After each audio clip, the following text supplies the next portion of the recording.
Hello, good morning. Welcome to Learnino. നമ്മൾ ഈ ഒരു വീഡിയോയിൽ കീം ഫിസിക്സ് PYQ 10ാമത്തെ പാർട്ടാണ് ഡിസ്കസ് ചെയ്യാൻ പോകുന്നത്. ഓക്കെ, അപ്പൊ ഇതിലും നമ്മളൊരു 10 ക്വസ്റ്റ്യൻസ് ആണ് ഡിസ്കസ് ചെയ്യുന്നത്. അപ്പൊ നമുക്ക് ഫസ്റ്റ് ക്വസ്റ്റ്യനിലേക്ക് പോവാം. Okay, impending motion is opposed by. impending motion oppose ചെയ്യുന്നത് എന്താണ്, അല്ലെങ്കിൽ എന്താണ് ആ ഒരു impending motionനെ ഒപ്പോസ് ചെയ്യുന്നത്? ഓപ്ഷൻസ് എന്തൊക്കെയാണ്? Static friction, fluid friction, sliding friction, kinetic friction and rolling friction ആണ് അല്ലെ. ഓപ്ഷൻ എ സ്റ്റാറ്റിക് ഫ്രിക്ഷൻ ആണ് നമ്മുടെ ഈ ഒരു impending motionനെ ഒപ്പോസ് ചെയ്യുന്നത്. ഓക്കെ, അപ്പൊ അത് എന്താണ് സ്റ്റാറ്റിക് ഫ്രിക്ഷൻ അല്ലെങ്കിൽ എന്താണ് impending motion എന്നുള്ളത് നമുക്ക് ഡീറ്റെയിൽ ആയിട്ട് തന്നെ നോക്കാം. ഓക്കെ, അപ്പൊ ഇംപെൻഡിങ് മോഷൻ എന്ന് പറഞ്ഞിട്ടുണ്ടെങ്കിൽ അതായത് ഒരു ഒബ്ജക്റ്റ് നമുക്ക് മൂവ് ചെയ്യുന്നതിനായിട്ട് സ്റ്റാർട്ട് ചെയ്തു, പക്ഷെ മൂവ് ചെയ്തിട്ടില്ല. അതായത് പ്രിപ്പറേഷൻസ് സ്റ്റാർട്ട് ചെയ്തിരിക്കുകയാണ്, മൂവ് ചെയ്യാനായിട്ട് പ്രിപ്പയർ ചെയ്തുകൊണ്ടിരിക്കുകയാണ്, സ്റ്റാർട്ട് ചെയ്യണം, പക്ഷെ നമുക്ക് ആ മൂവ്മെന്റ് സ്റ്റാർട്ട് ചെയ്തിട്ടില്ല. ആ ഒരു മോഷനെയാണ് നമ്മൾ ഇംപെൻഡിങ് മോഷൻ എന്ന് പറയുന്നത്. അപ്പൊ ഒരു ഫോഴ്സ് ഈ പറയുന്ന മോഷനെ റെസിസ്റ്റ് ചെയ്യുന്നുണ്ട്. ആ ഒരു ഫോഴ്സിനെയാണ് നമ്മൾ എന്തെന്ന് പറയുന്നത്? സ്റ്റാറ്റിക് ഫ്രിക്ഷൻ എന്ന് പറയുന്നത്. അതായത് ഇംപെൻഡിങ് മോഷൻ എന്ന് പറഞ്ഞാൽ മോഷൻ മൂവ്മെന്റ് സ്റ്റാർട്ട് ചെയ്തിട്ടില്ല, പക്ഷെ അത് സ്റ്റാർട്ട് ചെയ്യാൻ വേണ്ടി നിൽക്കുകയാണ് അല്ലെ. അപ്പൊ ആ ഒരു റെസിസ്റ്റ് ചെയ്യുന്നുണ്ട്, ആ മോഷൻ സ്റ്റാർട്ട് ചെയ്യുന്നതിന് ഒരു റെസിസ്റ്റൻസ് നിൽക്കുന്ന അല്ലെങ്കിൽ ആ ഒരു ഫോഴ്സ് ഉണ്ട്, ആ ഒരു മോഷനെ ജസ്റ്റ് സ്റ്റോപ്പ് ചെയ്യുന്ന, ബ്ലോക്ക് ചെയ്യിപ്പിക്കുന്ന ആ ഒരു ഫോഴ്സിനെയാണ് നമ്മൾ സ്റ്റാറ്റിക് ഫ്രിക്ഷൻ എന്നുള്ള ഒരു ടേമിൽ പറയുന്നത്. ഓക്കെ, അപ്പൊ സ്റ്റാറ്റിക് ഫ്രിക്ഷൻ എന്താണ്? ഒരു ഒപ്പോസിംഗ് ഫോഴ്സ് ആയിട്ടാണ് വരുന്നത്. അപ്പൊ രണ്ട് ഒബ്ജക്റ്റുകൾ അത് മൂവ്മെന്റ് ബിഗിൻ ചെയ്യുന്നതിന് ബിഫോർ ആയിട്ട്, രണ്ട് ഒബ്ജക്റ്റുകൾക്ക് ബിറ്റ്വീൻ ആയിട്ട് വരുന്ന ഒരു റിലേറ്റീവ് മോഷൻ ആണ്. അതിനെ ഒപ്പോസ് ചെയ്യുകയാണ് ചെയ്യുന്നത് അല്ലെ. മൂവ് ചെയ്യുന്നതിന് മുമ്പായിട്ട് തന്നെ, പരസ്പരം ഒരു റിലേറ്റീവ് ഇതിലേക്ക് എത്തുന്നതിന് ബിഫോർ ആയിട്ട് തന്നെ അതിനെ ഒപ്പോസ് ചെയ്യുന്ന ആ ഒരു ഫോഴ്സിനെയാണ് നമ്മൾ സ്റ്റാറ്റിക് ഫ്രിക്ഷൻ എന്ന് പറയുന്നത്. ഇപ്പൊ ഒരിക്കലും നമുക്ക് ആ ഒരു ഒബ്ജക്റ്റ് മൂവ് ചെയ്യുന്നതിന് സ്റ്റാർട്ട് ചെയ്തിട്ടുണ്ടെങ്കിൽ ഈ പറയുന്ന സ്റ്റാറ്റിക് ഫ്രിക്ഷൻ എന്ന് പറയുന്നത് ഒന്നല്ലെങ്കിൽ കിനറ്റിക് എനർജി ആകാം, ഫ്രിക്ഷൻ ആകാം, അതായത് സ്ലൈഡിംഗ് ആകാം, അതല്ലെങ്കിൽ വേറെ ഏതെങ്കിലും ഒരു ഫ്രിക്ഷൻ ആയിട്ട് ചേഞ്ച് ആവുകയാണ് ചെയ്യുന്നത്. അതെന്ന് പറയുന്നത് ഒരു സ്റ്റാറ്റിക് ഫ്രിക്ഷനേക്കാൾ കുറവായിട്ടാണ്, അല്ലെങ്കിൽ ലെസ് ആയിട്ടാണ്, ലോവർ ദാൻ ആണ് നമുക്ക് കിട്ടുന്നത്. അപ്പോൾ ഇംപെൻഡിങ് മോഷനെ ഒപ്പോസ് ചെയ്യുന്നത് ഏതാണ്? സ്റ്റാറ്റിക് ഫ്രിക്ഷൻ ആണ് വരുന്നത്. ഓക്കെ, അടുത്തൊരു ക്വസ്റ്റ്യൻ ആണ്. A particle is displaced from P to Q. പിയുടെയും ക്യൂടെയും വെക്ടർ വാല്യൂസ് തന്നിട്ടുണ്ട്. ബൈ എ ഫോഴ്സ് എഫ് നമുക്ക് തന്നിട്ടുണ്ട്. അങ്ങനെയാണെങ്കിൽ നമുക്ക് കാൽക്കുലേറ്റ് ചെയ്യേണ്ടത് ആ ഒരു പാർട്ടിക്കിളിന്റെ വർക്ക് ഡൺ എത്രത്തോളമാണെന്നാണ്. രണ്ട് പോയിന്റുകൾ തന്നിട്ടുണ്ട്, പി ക്യൂ തന്നിട്ടുള്ള രണ്ട് പോയിന്റും ഫോഴ്സും നമുക്ക് തന്നിട്ടുണ്ട്. So we have to calculate the work done on the particle. പാർട്ടിക്കിളിലേക്ക് കൊടുത്തിരിക്കുന്ന വർക്ക് ഡൺ എത്രയാണെന്നാണ് കാൽക്കുലേറ്റ് ചെയ്യേണ്ടത്. Okay, here also option A ആണ് റൈറ്റ് ആൻസർ. 2 ആണ് നമുക്ക് കിട്ടുന്ന വർക്ക് ഡൺ എന്ന് പറയുന്നത്. നമുക്കത് എങ്ങനെയാണ് കാൽക്കുലേറ്റ് ചെയ്യണമെന്ന് നമുക്ക് നോക്കാം. അപ്പൊ ഇനിഷ്യൽ പൊസിഷൻ നമുക്ക് തന്നിട്ടുണ്ട്, ഫൈനൽ പൊസിഷൻ, അതായത് രണ്ട് പോയിന്റുകൾ അല്ലെ, പി എന്നും ക്യൂ എന്നും ഉള്ള രണ്ട് പോയിന്റുകൾ നമുക്ക് തന്നിട്ടുണ്ട്. ഈ പോയിന്റിൽ നിന്നും ഒബ്ജക്റ്റിനെ ഇവിടെ എത്തിക്കുന്നതിനുള്ള ഫോഴ്സ് ആണ് നമുക്ക് തന്നിരിക്കുന്നത്. I + J + K എന്നുള്ള രീതിയിൽ നമുക്ക് തന്നിട്ടുണ്ട് അല്ലെ. ഫോഴ്സും തന്നിട്ടുണ്ട്, രണ്ട് പോയിന്റുകളും തന്നിട്ടുണ്ട്. അപ്പൊ ഡിസ്പ്ലേസ്മെന്റ് നമുക്ക് ആദ്യം കാൽക്കുലേറ്റ് ചെയ്യണം. D = എന്താണ്? Q - P ആണ്. അതായത് ഈ ക്യൂവിൽ നിന്നും P മൈനസ് ചെയ്താൽ നമുക്ക് എന്ത് കിട്ടും? ഡിസ്പ്ലേസ്മെന്റ് കിട്ടും. അതാണ് -I + 0J + 3K എന്ന് കിട്ടിയിരിക്കുന്നത്. ഇനി നമുക്ക് ഇതിന്റെ ഡോട്ട് പ്രോഡക്റ്റ് ആണ് കാൽക്കുലേറ്റ് ചെയ്യേണ്ടത്. ഓക്കെ, അപ്പൊ ഈ പറയുന്ന ഫോഴ്സിന്റെയും W = എന്താണ്? F ഡോട്ട് ഡിസ്പ്ലേസ്മെന്റ് ആണ് നമുക്ക് കിട്ടുന്നത്. F എന്താണെന്ന് നമുക്കറിയാം, ഡിസ്പ്ലേസ്മെന്റും അറിയാം അല്ലെ. ഇത് രണ്ടും ഡോട്ട് പ്രൊഡക്റ്റ് കൊടുക്കണം. I വരും, അതുപോലെ തന്നെ J.J, K.K വരും. അപ്പൊ I എന്ന് പറയുന്നത് 1 - 1 + J.0 വരും, അത് രണ്ട് വരും. അപ്പൊ നമുക്ക് ഇത് സോൾവ് ചെയ്യുമ്പോൾ നമുക്ക് എത്രയാണ് കിട്ടുന്നത്? -1 + 0 + 3 ആണ്, which is equal to 2 joule ആണ്. അതായത് W വർക്ക് ഡൺ എന്ന് പറയുന്നത് നമുക്ക് 2 ജൂൾ ആയിട്ടാണ് കിട്ടുന്നത്. അപ്പൊ രണ്ട് പോയിന്റുകൾ തന്നിട്ടുണ്ട്, അതിന്റെ ഫോഴ്സും തന്നിട്ടുണ്ടെങ്കിൽ നമുക്ക് വർക്ക് ഡൺ കണ്ടുപിടിക്കുന്നത് ആദ്യം ഡിസ്പ്ലേസ്മെന്റ് കണ്ട് അതിനുശേഷം ഡോട്ട് പ്രോഡക്റ്റ് കാൽക്കുലേറ്റ് ചെയ്താൽ നമുക്ക് എന്ത് കിട്ടും? അവയുടെ വർക്ക് ഡൺ ഇൻ ജൂൾ കിട്ടും. ഓക്കെ, സോ 2 ജൂൾ ആണ് നമുക്ക് ഇവിടെ കിട്ടുന്ന റൈറ്റ് ആൻസർ. അടുത്ത question, the motion of a cylinder on a inclined plane. ഒരു ഇൻക്ലൈൻഡ് പ്ലെയിനിൽ ഒരു സിലിണ്ടറിന്റെ മോഷൻ എങ്ങനെയാണെന്നാണ് ചോദിച്ചിരിക്കുന്നത്. ഓപ്ഷൻസിൽ എന്തൊക്കെയാണ്? Rotational but not translation, translation but not rotational, translational but not rolling, rotational, translational and rolling motion. Option D ആണ് right answer. അതായത് നമുക്കൊരു സിലിണ്ടർ ആണ് അല്ലെ, അത് റൊട്ടേഷണൽ ആകാം, ട്രാൻസ്ലേഷൻ ആകാം, അതല്ലെങ്കിൽ റോളിംഗ് മോഷൻ. ഏത് ടൈപ്പിൽ വേണമെങ്കിലും നമുക്ക് ഈ പറയുന്ന ഒരു ഇൻക്ലൈൻഡ്, അതായത് ഒരു ചെരിവ് പ്രതലത്തിലൂടെയാണ് നമ്മുടെ സിലിണ്ടർ മൂവ് ചെയ്യുന്നത് അല്ലെ. അപ്പൊ മോഷൻ നമുക്ക് റൊട്ടേഷണൽ ആകാം, അല്ലെങ്കിൽ ട്രാൻസ്ലേഷണൽ ആകാം, അതല്ലെങ്കിൽ റോളിംഗ് മോഷൻ ആകാം. സോ ഓപ്ഷൻ ഡി ആണ് നമുക്ക് റൈറ്റ് ആൻസർ വരുന്നത്. അപ്പൊ ഒരു സിലിണ്ടർ നമ്മുടെ ഒരു ഇൻക്ലൈൻഡ് പ്ലെയിനിലൂടെ പോകുമ്പോൾ ട്രാൻസ്ലേഷൻ മോഷൻ ഒക്കർ ആകാം. അതായത് ഒരു എൻറ്റയർ സിലിണ്ടർ ഒരു സ്ട്രെയിറ്റ് ലൈൻ, ആ ഒരു ഇൻക്ലൈൻഡ് പ്ലെയിനിലൂടെ ഒരു സ്ട്രെയിറ്റ് ലൈൻ ആയിട്ട് മൂവ് ചെയ്യുകയാണ് അല്ലെ. അതെങ്ങനെയാണ്? ആ ഒരു മൂവ്മെന്റ്, സെന്റർ ഓഫ് മാസിനെ ബേസ് ചെയ്തിട്ടുള്ള ഒരു മൂവ്മെന്റ് ആണ് നമുക്ക് ട്രാൻസ്ലേഷൻ മോഷനിൽ വരുന്നത്. റൊട്ടേഷണൽ എന്ന് പറയുമ്പോൾ സിലിണ്ടർ നമുക്ക് എന്താണ്, അതിന്റെ സ്വയം ആക്സ് അല്ലെങ്കിൽ ഇറ്റ്സ് ഓൺ ആക്സിസിൽ അതൊരു റോൾ ആയിട്ട് ഒരു ഇൻക്ലൈൻഡ് പാത്തിലൂടെ അതൊരു റൊട്ടേറ്റ് ആയിട്ട് വേണമെങ്കിൽ പോകാം, അതല്ലെങ്കിൽ റോളിംഗ് മോഷൻ ആകാം. അതായത് ട്രാൻസ്ലേഷനിലും റൊട്ടേഷനിലും കൂടി കമ്പൈൻഡ് ആയിട്ട് ഒരു റോളിംഗ് മോഷനിലൂടെ വേണമെങ്കിൽ കൂടെ നമുക്ക് എന്ത് ചെയ്യാൻ പറ്റും, ഈ പറയുന്ന സിലിണ്ടറിനെ ആ ഒരു ഇൻക്ലൈൻഡ് പ്ലെയിനിലൂടെ മൂവ് ചെയ്യാനായിട്ട് സാധിക്കും. അപ്പൊ നമുക്ക് ട്രാൻസ്ലേഷണൽ മോഷൻ വരാം, റൊട്ടേഷണൽ മോഷൻ വരാം, as well as rolling motion അടക്കം നമുക്ക് വരാവുന്നതാണ്. ഓക്കെ, അടുത്തൊരു ക്വസ്റ്റ്യൻ നോക്കൂ. A fly wheel ensures A smooth ride on A vehicle because of its. ഒരു ഫ്ലൈ വീല് ഒരു സ്മൂത്ത് റൈഡ്, അതിന്റെ വെഹിക്കിളിലൂടെ ആ ഒരു സ്മൂത്ത് റൈഡ് നമുക്ക് തരുന്നുണ്ട്. അത് എന്തുകൊണ്ടാണ്? Because large moment of inertia. ആ ഫ്ലൈ വീലിന് ഒരു ലാർജ് മൊമെന്റ് ഓഫ് ഇനേർഷ്യ ഉള്ളത് കൊണ്ട് നമുക്കൊരു സ്മൂത്ത് റൈഡ് ആ വെഹിക്കിളിലൂടെ നമുക്ക് പ്രൊവൈഡ് ചെയ്യുന്നുണ്ട്. Okay, because of its large moment of inertia.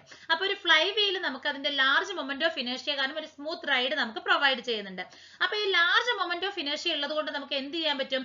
Rotational എനർജിനെ store ചെയ്യാനും ഒരു കൺസിസ്റ്റന്റ് ആയിട്ടുള്ള ഒരു റൊട്ടേഷണൽ സ്പേസ് പ്രൊവൈഡ് ചെയ്യാനും, അതായത് അതിനെ സ്മൂത്ത് ആയിട്ട് ഒരു പവർ ഡെലിവറിയും അതിന്റെ ഫ്ലക്ച്വേഷൻസ് എല്ലാം ഒഴിവാക്കിക്കൊണ്ട് വെഹിക്കിൾ മൂവ് ചെയ്യുന്ന സമയത്ത് ഉണ്ടാകുന്ന ഫ്ലക്ച്വേഷൻസ് എല്ലാം അവോയ്ഡ് ചെയ്തു അല്ലെങ്കിൽ റെഡ്യൂസ് ചെയ്തുകൊണ്ട് ഒരു കൺസിസ്റ്റന്റ് ആയിട്ടുള്ള ഒരു റൊട്ടേഷണൽ സ്പീഡ് പ്രൊവൈഡ് ചെയ്യുന്നതിനായിട്ട് നമുക്ക് ഹെൽപ്പ് ചെയ്യുന്നുണ്ട്. അപ്പൊ ഈ ഒരു ലാർജ് മൊമെന്റ് ഓഫ് ഇനേർഷ്യയാണ് ഈ ഫ്ലൈ വീൽ നമുക്ക് ഒരു സ്മൂത്ത് റൈഡ് പ്രൊവൈഡ് ചെയ്യുന്നതിന് ഹെൽപ്പ് ചെയ്യുന്നത്. Okay, so here option C ആണ് നമുക്ക് റൈറ്റ് ആൻസർ വരുന്നത്.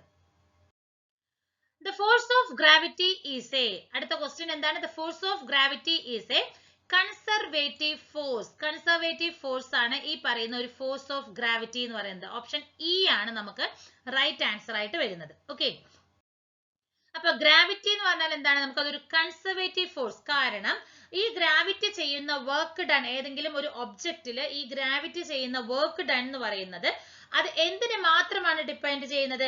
ആ ഒരു ഒബ്ജക്റ്റിന്റെ ഇനിഷ്യൽ ആൻഡ് ഫൈനൽ പൊസിഷൻസിനെ മാത്രമാണ് ഡിപ്പെൻഡ് ചെയ്യുന്നത്. അത് എത്രത്തോളം പാത്ത് അത് എടുത്തിരിക്കുന്നു അതിനെ ഡിപ്പെൻഡ് ചെയ്യുന്നില്ല. അതുകൊണ്ടാണ് നമ്മൾ ഈ പറയുന്ന ഗ്രാവിറ്റി എന്ന് പറയുന്നത് ഒരു കൺസർവേറ്റീവ് ഫോഴ്സ് എന്ന് പറയുന്നത്. അതായത് ഗ്രാവിറ്റേഷണൽ പൊട്ടൻഷ്യൽ എനർജി എന്ന് പറയുന്നത് ഒരു പാത്ത് ഇൻഡിപെൻഡന്റ് ആണ്. അത് നമുക്ക് എങ്ങനെയെല്ലാം എടുക്കാൻ പറ്റും? ഒരു അതായത് ഒരു പാത്ത് ഡിപ്പെൻഡ് ചെയ്യുന്നില്ല, പാത്തിനെ ഇൻഡിപെൻഡന്റ് ആണ്. Only initial and final position of the ഒബ്ജക്റ്റിനെ മാത്രമാണ് ഈ പറയുന്ന ഗ്രാവിറ്റി എന്ന് പറയുന്നത് ഡിപ്പെൻഡ് ചെയ്യുന്നത്. അതുകൊണ്ടാണ് ഗ്രാവിറ്റി എന്ന് പറയുന്നത് ഒരു കൺസർവേറ്റീവ് ഫോഴ്സ് ആണെന്ന് പറയുന്നത്. വേറെ ഓപ്ഷൻസിൽ എന്താണ്? സ്ട്രോങ് ഫോഴ്സ് ആണെന്ന് പറയുന്നുണ്ട് അല്ലെ.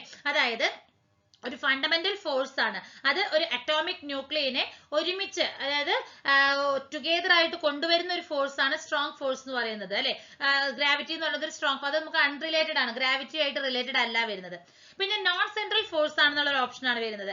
ഗ്രാവിറ്റി എന്ന് പറയുന്നത് ഒരു സെൻട്രൽ ഫോഴ്സ് ആണ്. കാരണം ഇത് ആക്ട് ചെയ്യുന്നത് ഒരു ലൈൻ, അതായത് സെന്റർ ഓഫ് ടു ഒബ്ജക്ട്സുകളെ കണക്ട് ചെയ്യുന്ന ഒരു ലൈനിലൂടെ വരുന്ന ആ ഒരു ഫോഴ്സ് ആണ്. ആ ഒരു ലൈനിലൂടെ വരുന്ന ആക്ട് ചെയ്യുന്ന ഫോഴ്സ് ആണ് നോൺ ഗ്രാവിറ്റി എന്ന് പറയുന്നത്. അതുകൊണ്ട് നമുക്കതൊരു നോൺ സെൻട്രൽ ഫോഴ്സ് ആണെന്ന് പറയാൻ പറ്റില്ല.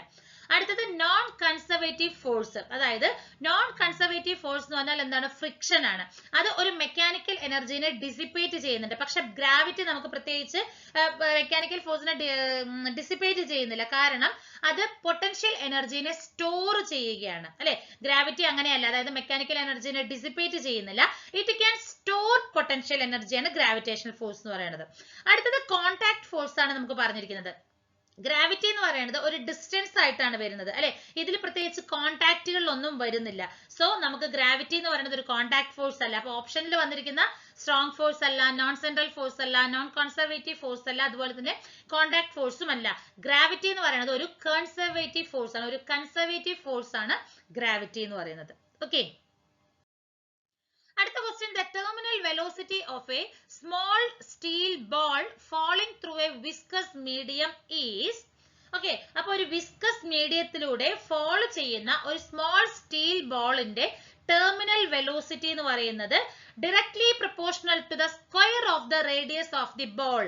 ആ ബോളിന്റെ റേഡിയസിന്റെ സ്ക്വയറിന് ഡയറക്ട്ലി പ്രൊപ്പോർഷണൽ ആയിരിക്കും ഒരു ടെർമിനൽ വെലോസിറ്റി എന്ന് പറയുന്നത്. എന്തിന്റെ? ഒരു വിസ്കസ് മീഡിയത്തിലൂടെ ഫോൾ ചെയ്യുന്ന ഒരു സ്മോൾ സ്റ്റീൽ ബോളിന്റെ ടെർമിനൽ വെലോസിറ്റി എന്ന് പറയുന്നത് ആ ബോളിന്റെ തന്നെ റേഡിയസിന്റെ സ്ക്വയറിന് ഡയറക്ട്ലി പ്രൊപ്പോർഷണൽ ആയിരിക്കും എന്നാണ് പറയുന്നത്. ഓക്കെ, അപ്പൊ ടെർമിനൽ വെലോസിറ്റി എന്ന് പറഞ്ഞാൽ ഒരു സ്മോൾ ഒബ്ജക്റ്റ് ഒരു വിസ്കസ് മീഡിയം, അതായത് ലൈക്ക് എയർ ആയിരിക്കാം അല്ലെങ്കിൽ വാട്ടർ ആയിരിക്കാം അല്ലെ, അതായത് ഒരു ടെർമിനൽ വെലോസിറ്റി എന്ന് പറയുന്നത് എങ്ങനെയായിരിക്കും?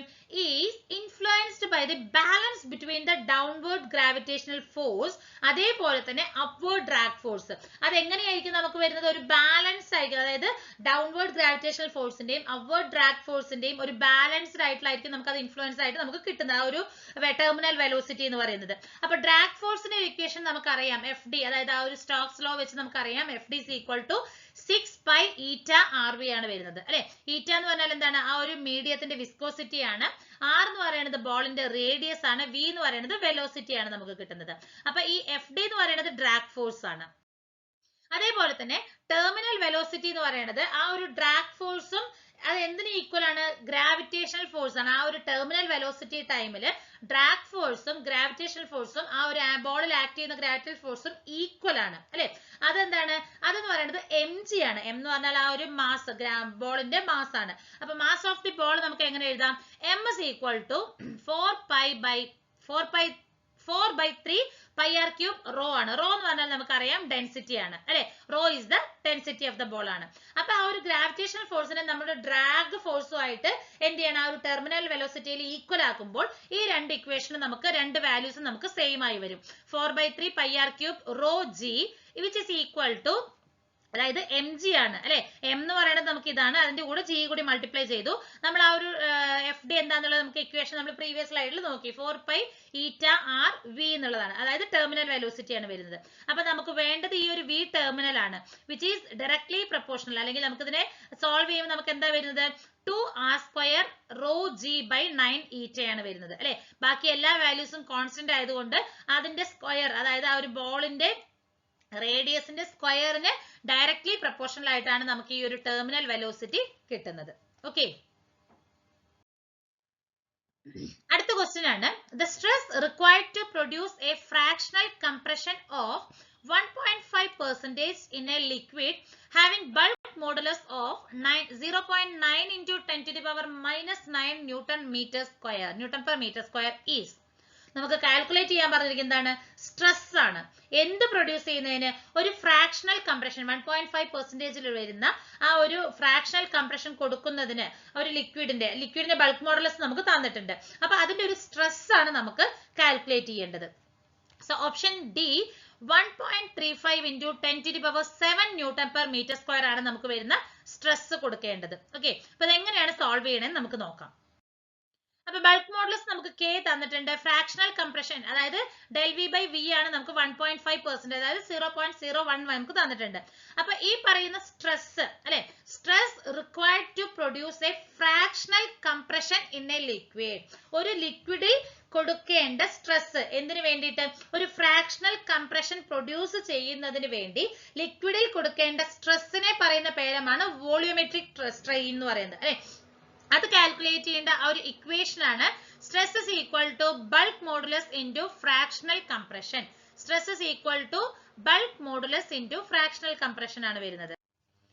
അപ്പൊ നമുക്ക് ആ ഇക്വേഷൻ എന്താണ്? Stress is equal to bulk modulus into fractional compression. നമുക്ക് ബൾക്ക് മോഡുലസ് അറിയാം, കംപ്രഷൻ ഫ്രാക്ഷണൽ കംപ്രഷനും അറിയാം. So 0.9 into 10 to the power 9 into 0.015 ആണ്, which is equal to 13.5 into 10 to the power 7 newton per metre square ആണ് വരുന്നത്. Okay, അപ്പൊ ഇതൊക്കെ direct substitution ആണ്, ഇക്വേഷനിലെ ഡയറക്റ്റ് സബ്സ്റ്റിറ്റ്യൂഷൻ ആണ് നമുക്ക് ഈ ക്വസ്റ്റ്യൻ ഒക്കെ ചോദിച്ചിരിക്കുന്നത്. ഓക്കെ, അടുത്തൊരു ക്വസ്റ്റ്യൻ നോക്കൂ.